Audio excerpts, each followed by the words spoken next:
We are back. Yay! New year. We're back, and this is going to be an exciting year. We come back, and on the day we come back, naturally, the big story is Hollywood. Because what would a day be without Hollywood celebrities telling us what to think and what to believe? See, after that election, where 60-some-odd million Americans said that they really didn't care what Hollywood thought, Hollywood went all Kanye West. I'm going to let you finish. They said, we're going to lecture you. And we said, no.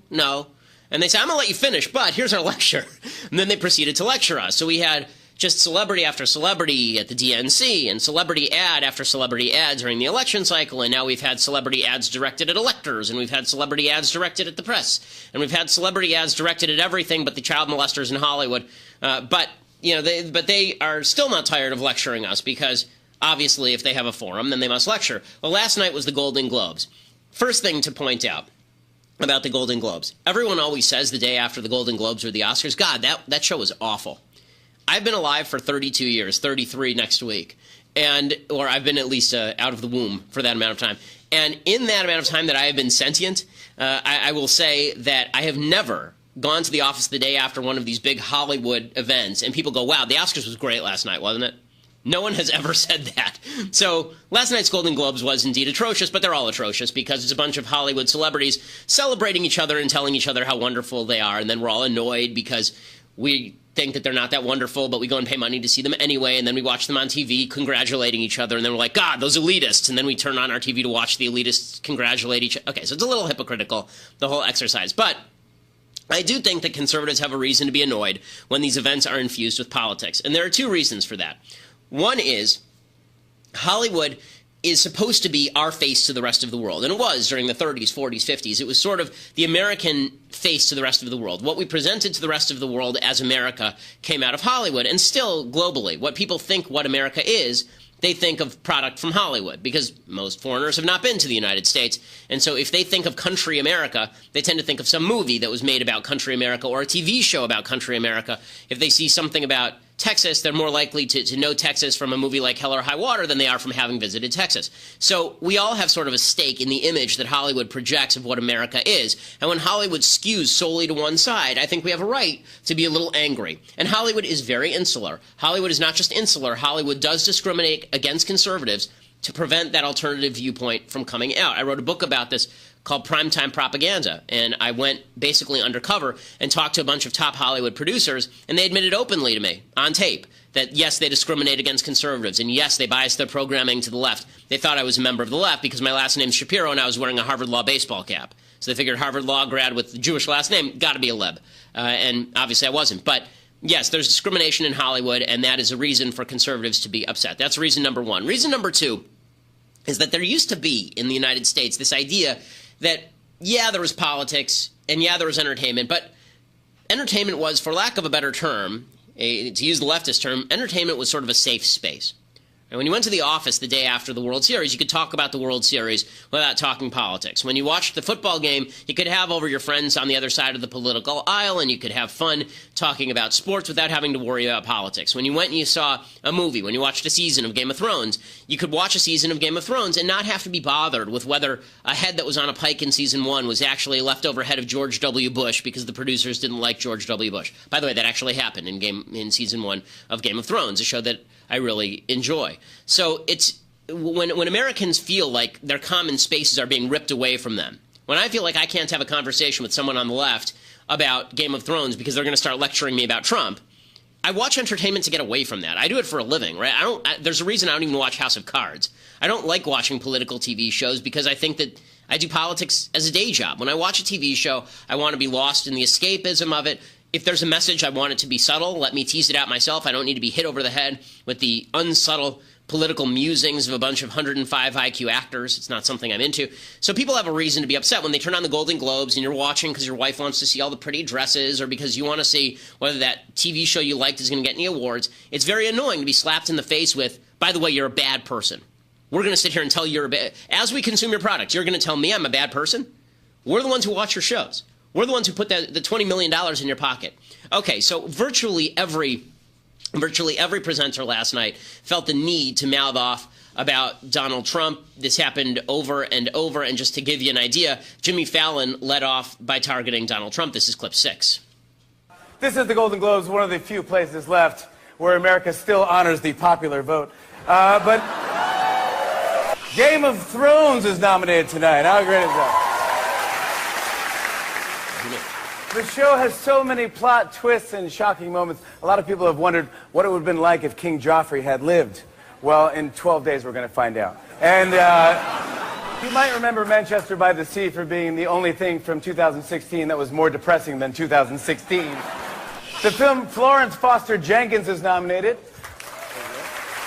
The character has been dubbed the world's worst opera singer. And even she turned down performing at Donald Trump's inauguration. It's tough to book. It's tough to book. Of course, as always, the ballots for tonight's Golden Globes were carefully tabulated by the accounting firm of Ernst and Young and Putin. But here we go. Okay, so again, joke after joke, all of them lame. And people who are watching at home, they might think, okay, well, where were you guys? You didn't make a single joke about Obama for 8 years. And in fact, Obama sent a letter to all the celebrities that I think went in their swag bag at the Golden Globes. And it wasn't really, that's not a joke. I'm pretty sure that he wrote a letter that went to all of the various celebrities. I know he had a big celebrity event on Friday night. He sent a letter to all of them. They partied till 4 o'clock in the morning.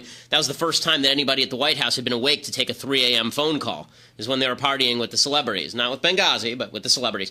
But that wasn't all, right? You have Hugh Laurie. For some reason, Dr. House was there, and he was in The Night Manager. He's a good actor, Dr. House, but he was there targeting Donald Trump as well. I suppose made more amazing by the fact that I'll be able to say I won this at the last ever Golden Globes. I don't mean to be gloomy, it's just that it has the words Hollywood, foreign and press in the title. I just don't know what...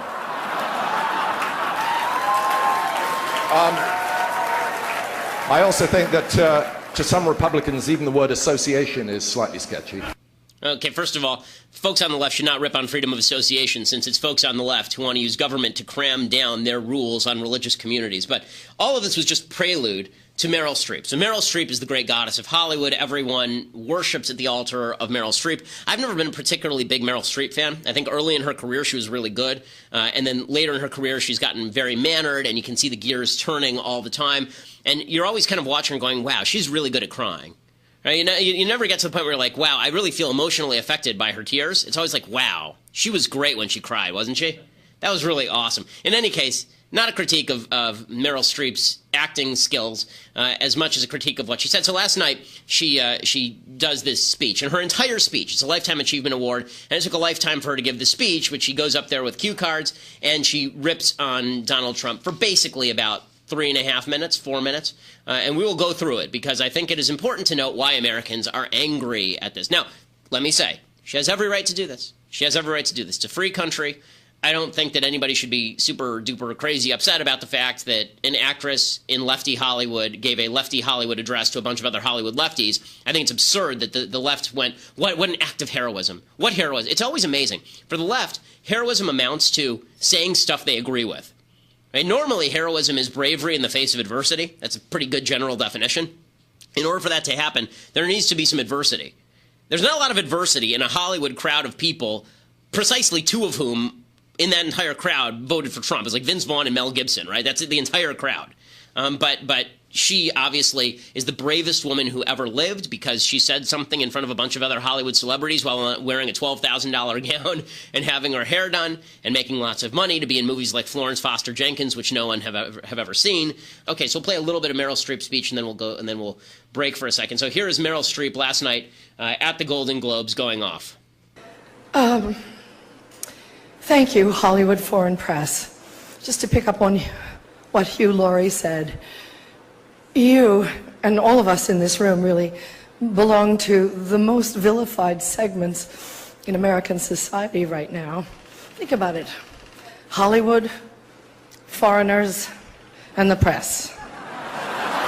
Okay, so first of all, Hugh Laurie has to be sitting there right now, and I love whenever they have the cutaway shots of other adoring actors who, they all hate each other. They hate each other, and they all go to the shots, oh, I love Meryl. God, I wish you were dead. I mean, that's what all the faces are always in the audience at these events. But Hugh Laurie has to be steaming. He's like, it was my joke first, or it was my joke first. But in any case, she goes on like this. First of all, quick note, and then we'll go to break. That is that she says there that Hollywood foreigners and the press are the most vilified people in America. They spent the entire night ripping on the people who live in flyover country. They spent the entire night ripping on the rubes who voted for Donald Trump or didn't vote for Hillary Clinton. The entire night. Yes, you're right. I'm sure that you are so vilified. People hate you so much, Meryl Streep. What a victim you are. Oh, poor baby. And the idea the press is vilified. Yeah, the press is vilified. I'm part of the press. It turns out that a lot of the time we deserve the vilification. Sometimes we get it wrong. Sometimes we fib. Sometimes we lie. And we deserve that. But the idea that being vilified is the end of the world, look, you guys vilify Trump at every opportunity. So if we're going to talk, just if you're going to dish it out, you got to take it a little bit. And this whole we're victims because people are mean to us routine gets a little old when everybody in this room could buy the entire rest of America 3 times over. It's a little bit galling to hear these limousine socialists talking about how vilified they are, how rough it is for them.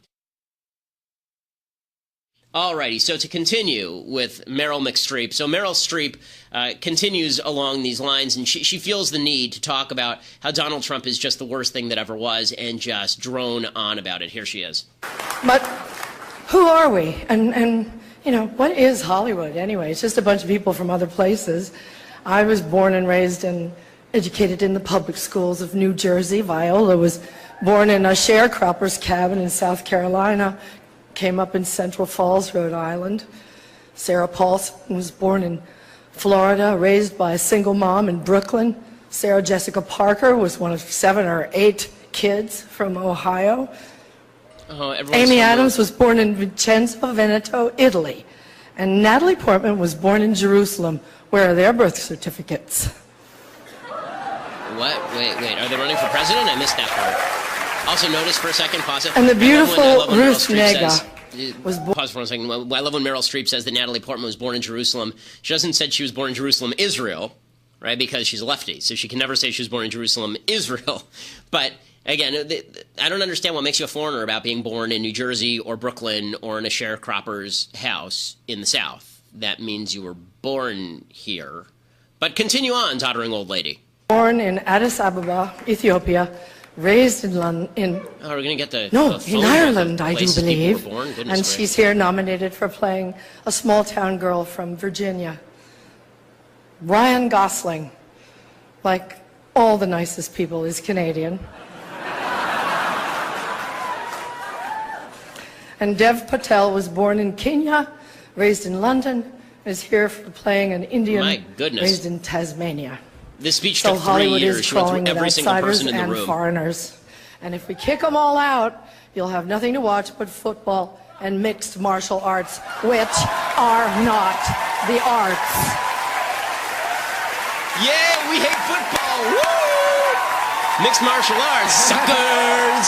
Okay, pause right there. These are the vilified people, right? All these people who are cheering each other, these are the vilified. Look what bravery. I mean, can't you see how she's fending off the protesters who are going up there to pummel her? Oh, wait, that's not happening? So it's not bravery? It's just her saying things to a bunch of people who cheer her and approve? Oh, yeah, there's that. But I do love the idea that these are the most vilified people on earth. And then she immediately feels the necessity to rip into football and the MMA, which are only the 2 most popular sports in America right now in all likelihood. There are some people who watch those things. And there are some of us who think, by the way, that, you know, not to rip on anybody who was nominated this year, but there are some people who think that LeBron James is a better actor than Ben Affleck, at least when he's faking fouls. In any case, Meryl Streep continues. They gave me 3 seconds to say this, so.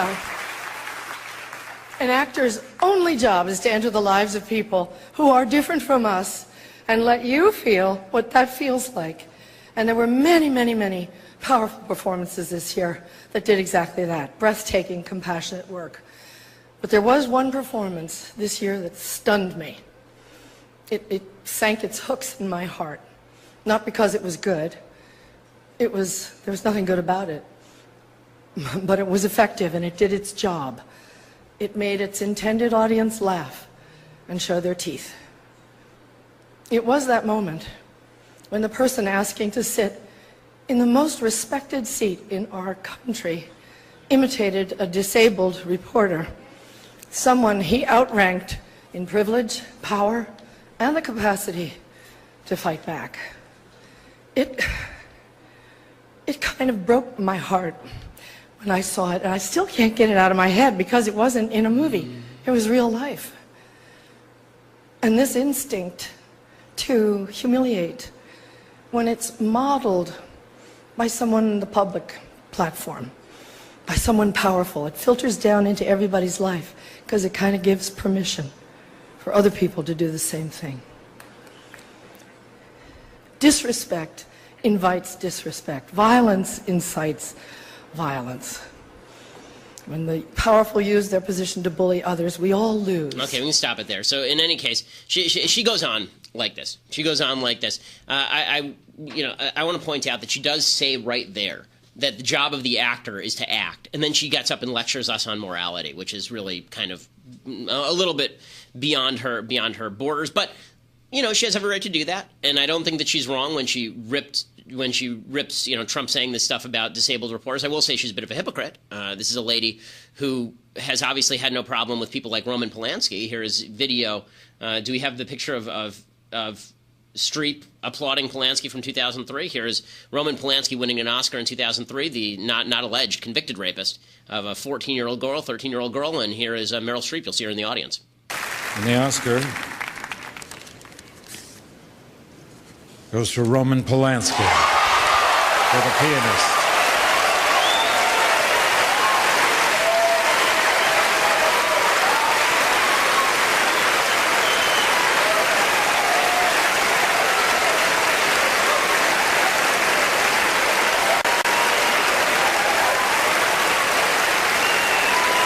And there is Meryl Streep in the background. You can see her right there in the background cheering for Roman Polanski. Just really, this is a lady who obviously has very high standards with regard to the sorts of people with whom she will associate. So she goes off on Trump. Everybody loses their mind over all of this. And this raises a couple of questions. First of all, it means we have to revisit the whole Trump mocking the reporter shtick, because Trump immediately starts tweeting. And here is what Donald Trump tweeted. He tweeted, quote, Meryl Streep, one of the most overrated actresses in Hollywood, doesn't know me, but attacked last night at the Golden Globes. By the way, I was, two things. I was, number one, very excited to see Donald Trump rip into the Golden Globes. I thought that was going to be lots of fun. It turned out to be not as much fun as I thought it was going to be, so I was mildly disappointed. I mean, if we're going to get, like, celebrity tweet storms, can we at least get good ones? Also, I did call on the nose last night that he would write precisely three tweets about the Golden Globes. So I may have gotten the election wrong, but I got this right. So here it is. He said, Meryl Streep, one of the most overrated actresses in Hollywood, doesn't know me, but attacked last night at the Golden Globes. She is a Hillary flunky who lost big. For the 100th time, I never mocked a disabled reporter, would never do that, but simply showed him groveling when he totally changed a 16-year-old story that he had written in order to make me look bad. Just more very dishonest media. Okay, so a couple of things. One, should Trump be responding this way? Whatever. He's Trump. He's going to. If you're not used to it by now, you never will be. Whatevs. Second, did Trump actually insult the reporter? We'll let you be the judge. Here is the video of when Trump actually did this. They said, Senator Cruz, what do you think of waterboarding? Written by a nice reporter. Now the poor guy, you got to see this guy. Oh, I don't know what I said. I don't remember. He's going like, I don't remember. Oh, maybe that's what I said. Okay, so that was him. If you remember the picture of Serge Kovaleski, who is the reporter from the New York Times, his arms are very similar. He has a genetic disease that keeps his arms locked at his sides in almost precisely the position that Trump does there. Some of Trump's defenders, let's be completely fair, some of Trump's defenders say that Trump wasn't actually doing that Trump does this sort of arm motion about lots of people. Like, for example, he does it about Senator Cruz, it seems. They said, Senator Cruz, what do you think of waterboarding?